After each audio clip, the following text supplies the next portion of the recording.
Hi. Multiple ബ്രാഞ്ചുകളുള്ള ഒരു സ്ഥാപനത്തിന് ഡിജികോസ് എന്ന നമ്മുടെ ബില്ലിംഗ് സോഫ്റ്റ്വെയർ എങ്ങനെ ഉപയോഗപ്രദമാകുമെന്ന് നമുക്ക് നോക്കാം.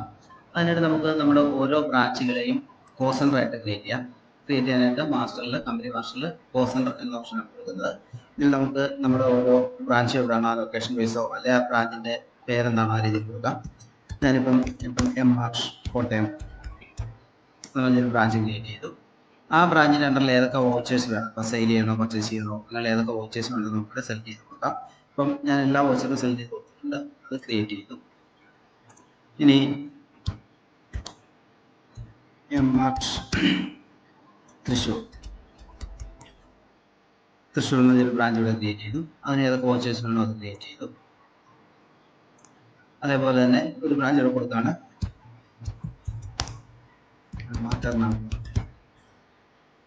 എറണാകുളം കൊടുത്തു. ആ ബ്രാഞ്ചിന് വേണ്ട വോച്ചേഴ്സ് കാര്യങ്ങളെല്ലാം ക്രിയേറ്റ് ചെയ്തു. ഏതൊക്കെ വോച്ചേഴ്സ് ആണോ വേണ്ടത് അത് മാത്രം സെലക്ട് ചെയ്യാം, വേണ്ടാത്ത വോച്ചേഴ്സ് കൂടെ ഒഴിവാക്കാനും പറ്റും. ഇനി നമ്മൾ ട്രാൻസാക്ഷൻ എടുക്കുന്ന സമയത്ത് നമ്മുടെ എല്ലാ ബ്രാഞ്ചിലും സെപ്പറേറ്റ് ആയിട്ടുള്ള വോച്ചേഴ്സ് ഇവിടെ ലിസ്റ്റ് ചെയ്യും. അത് അഡ്മിൻ ലോഗിൻ ചെയ്യുമ്പോൾ മാത്രമാണ് ഇങ്ങനെ എല്ലാ ബ്രാഞ്ചുകളും ലിസ്റ്റ് ചെയ്യുന്നത്. ഇപ്പം തൃശ്ശൂർ എന്നുള്ള ബ്രാഞ്ചിലുള്ള യൂസർ ലോഗിൻ ചെയ്യുമ്പോൾ അവിടുത്തെ വോച്ചേഴ്സ് മാത്രം ലിസ്റ്റ് ചെയ്തുള്ളൂ. നമുക്കപ്പം ഓരോ ബ്രാഞ്ചിലും യൂസറെ എങ്ങനെ ക്രിയേറ്റ് ചെയ്യാം, അവർക്ക് വേണ്ട പെർമിഷൻസ് എങ്ങനെ സെറ്റ് ചെയ്യാമെന്ന് നമുക്ക് നോക്കാം. അതിൻ്റെ ആദ്യം നമുക്ക് യൂസർ ഗ്രൂപ്പ് ക്രിയേറ്റ് ചെയ്യാം. നമുക്കിപ്പം തൃശ്ശൂരിന് വേണ്ടി ഒരു യൂസർ ഗ്രൂപ്പ് ക്രിയേറ്റ് ചെയ്യാം. ആ യൂസർ ഗ്രൂപ്പ് ക്രിയേറ്റ് ചെയ്യുമ്പോഴത്തേക്ക് മാസ്റ്റേഴ്സിന് എന്തൊക്കെ പെർമിഷൻസ് അവർക്ക് വേണം, എഡിറ്റ് ചെയ്യാനോ വേണോ, ഡിലീറ്റ് ചെയ്യാനോ വേണോ, അതേപോലെ ട്രാൻസാക്ഷനകത്ത് ഏതൊക്കെ ട്രാൻസാക്ഷൻസ് അവർക്ക് കിട്ടണമെന്നുള്ളത്. ഇപ്പം തൃശ്ശൂരിന് വേണ്ടി ക്രിയേറ്റ് ചെയ്യുന്ന സമയത്ത് അവർക്ക് തൃശ്ശൂരിലെ കാര്യങ്ങൾ മാത്രം, ആ ഒരു ബ്രാഞ്ചിലെ കാര്യങ്ങൾ മാത്രം കിട്ടിയാൽ മതി. അത് നമുക്ക് സെലക്ട് ചെയ്യാൻ പറ്റും. ഏതൊക്കെ വോച്ചേഴ്സിൽ അത് വേണമെന്നുള്ളത് സെറ്റ് ചെയ്ത് കൊടുക്കാം.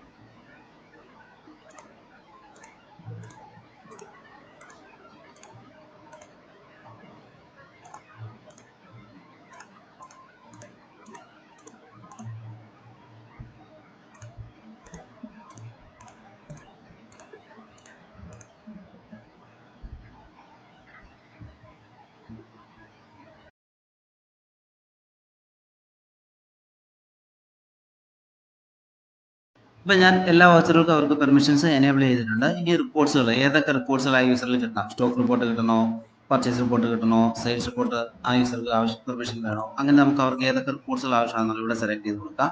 അതേപോലെ ട്രയൽ ബാലൻസ്, ബാലൻസ് ഷീറ്റ് അങ്ങനെയുള്ള കാര്യങ്ങൾ ആ യൂസർക്ക് എന്ത് വേണമെന്നുള്ളത് നമുക്ക് സെറ്റ് ചെയ്ത് കൊടുക്കാം. കൂടാതെ ബാർകോഡ് പ്രിന്റിംഗ്, ബാക്കപ്പ് അങ്ങനെയുള്ള നമ്മുടെ ടൂൾസിൽ ബന്ധപ്പെട്ട കാര്യങ്ങൾ അവർക്ക് പെർമിഷൻ വേണമെന്ന് കൊടുക്കാം. കൂടാതെ ആ ബ്രാഞ്ചിലുള്ള സ്റ്റാഫിന് എത്ര ബെസ്റ്റ് ഡിസ്കൗണ്ട് കാര്യങ്ങൾ കൊടുക്കണമെന്നുള്ളത് നമുക്കിവിടെ സെറ്റ് ചെയ്ത് കൊടുക്കാം. അപ്പം തൃശ്ശൂർ എന്ന് പറഞ്ഞാൽ നമ്മളൊരു യൂസർ ഗ്രൂപ്പ് ക്രിയേറ്റ് ചെയ്തു. ആ യൂസർ ഗ്രൂപ്പ് ക്രിയേറ്റ് ചെയ്തതിന് ശേഷം അതിൻ്റെ അണ്ടറിൽ നമുക്ക് യൂസറെ ക്രിയേറ്റ് ചെയ്യാം. ആ യൂസർക്ക് നമുക്ക് ഞാൻ THR എന്നൊരു യൂസർ നെയിം കൊടുത്തു. ഇവിടെ തൃശ്ശൂർ എന്നുള്ള യൂസർ ഗ്രൂപ്പ് സെലക്ട് ചെയ്യുന്നു. ദെൻ പാസ്വേഡും കൊടുക്കുന്നു.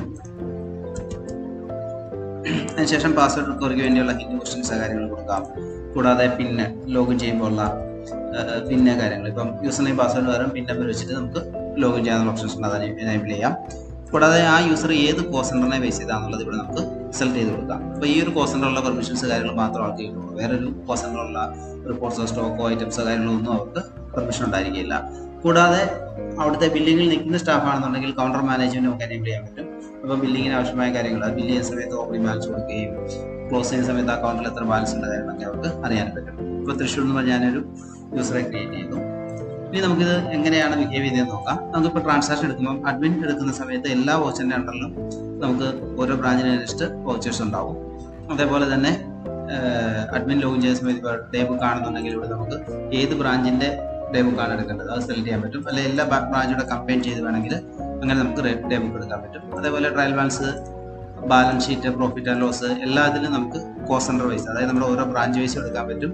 എല്ലാ ബ്രാഞ്ചുകളെ കമ്പൈൻ ചെയ്തും നമുക്ക് റിപ്പോർട്ടുകൾ എടുക്കാവുന്നതാണ്.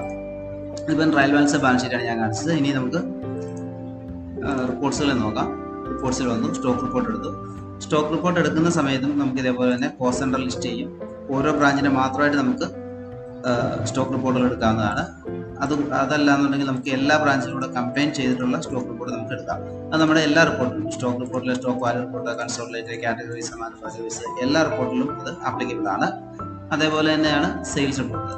സെയിൽസ് റിപ്പോർട്ട് എടുക്കുന്ന സമയത്ത് നമ്മൾ ഇവിടെ നമുക്ക് അതിൻ്റെ കോസ്റ്റ് സെൻറ്റർ സെലക്ട് ചെയ്യാവുന്നതാണ്.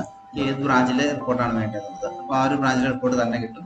ഇനി കമ്പൈൻ ചെയ്ത് എല്ലാ ബ്രാഞ്ചിലൂടെ റിപ്പോർട്ട് വേണമെന്നുണ്ടെങ്കിൽ എല്ലാ കോസ്റ്റ് സെൻറ്ററും സെലക്ട് ചെയ്ത് കഴിഞ്ഞാൽ കമ്പൈൻ ചെയ്തുള്ള റിപ്പോർട്ട് നമുക്ക് അവൈലബിൾ ആണ്. ഇനി നമുക്ക് സ്റ്റോക്ക് ട്രാൻസ്ഫർ എങ്ങനെ ചെയ്യാമെന്ന് നോക്കാം. അതായത് നമ്മളിപ്പോൾ ഒരു ബ്രാഞ്ചിൽ നിന്ന് വേറെ ബ്രാഞ്ചിലോട്ട് സ്റ്റോക്ക് ട്രാൻസ്ഫർ ചെയ്യുന്നത്.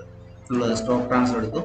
ഇവിടെ നമുക്ക് ഏത് ബ്രാഞ്ചിൽ നിന്നാണ് ട്രാൻസ്ഫർ ചെയ്യുന്നത്. ഇപ്പോൾ മെയിൻ എന്ന് പറഞ്ഞാൽ നമ്മുടെ ഗോഡൗണിൽ നിന്ന് തൃശ്ശൂർ എന്ന് പറഞ്ഞ ബ്രാഞ്ചിലോട്ട് സ്റ്റോക്ക് ട്രാൻസ്ഫർ ചെയ്യാണ്. ഇവിടെ നമുക്ക് ഐറ്റംസ് എന്താണെന്നുള്ളത് സെലക്ട് ചെയ്യാം.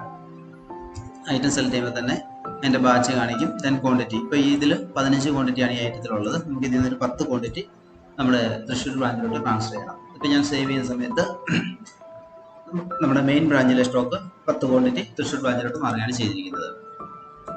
ഇനി തൃശ്ശൂരിൽ ലോഗിൻ ചെയ്യുമ്പോൾ, തൃശ്ശൂരിലെ ഒരു സ്റ്റാഫ് ലോഗിൻ ചെയ്യുമ്പോൾ അവിടെ എങ്ങനെയാണ് നമ്മുടെ സോഫ്റ്റ്വെയർ ബിഹേവ് ചെയ്യുന്നത് നമുക്ക് നോക്കാം.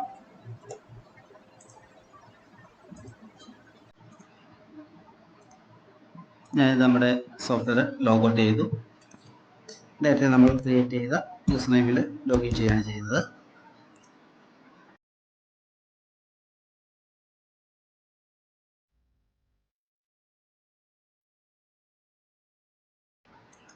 ലോഗിൻ ചെയ്യുന്ന സമയത്ത് നമ്മൾ നോക്കുമ്പോൾ നമ്മൾ ആ ബ്രാഞ്ചിനനുസരിച്ച് ക്രിയേറ്റ് ചെയ്ത പോസ്റ്റേഴ്സ് മാത്രം അവിടെ ലിസ്റ്റ് ചെയ്യുന്നുള്ളൂ.